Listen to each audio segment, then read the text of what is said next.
ورحمة الله تعالى وبركاته دعوة ديال كسر دبادة شعوب تأي حافظ إسلي لسي لوسو دبينا ودالة تي في كسر دبادة شعوب تأي محمود جنسان أنا عوض وفرحت وين فرحت هيد مثال مره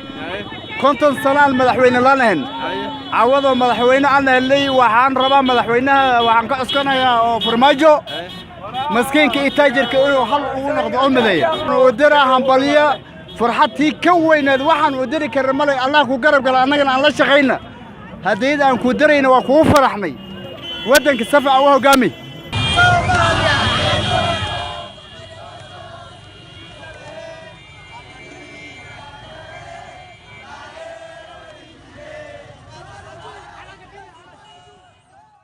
نسايد فرحتنا نسايد ومانت سيدا وجدان إسلي مانت مالن أو يد حتى وكفرحت بلانتاي وعن لنا مدن مدحوينه حلك إلهي حلك الودي إلهي كل قلب قرو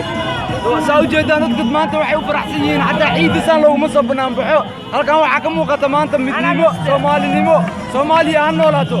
مدحوينه برماجو وأنا كنا صار لها قحوت النمذا لبعضنا كجرنا مركو حلنا إلهي حلك إلهي على قلب قرو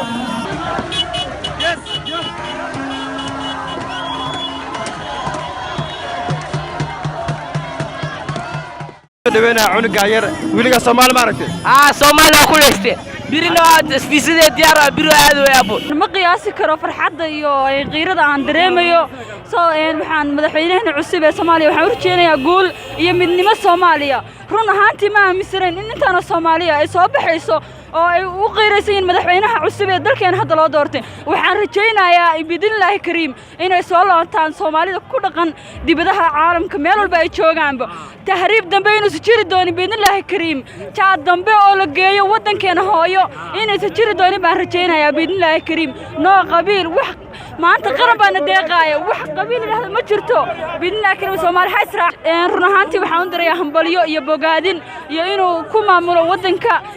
inuu maamulo wadankeena bidnaahi kariim sharciga islaamkana uu noogu maamulo qarankeena iyo ciidankeena iyo cududeena inuu dhiso bidnaahi kariim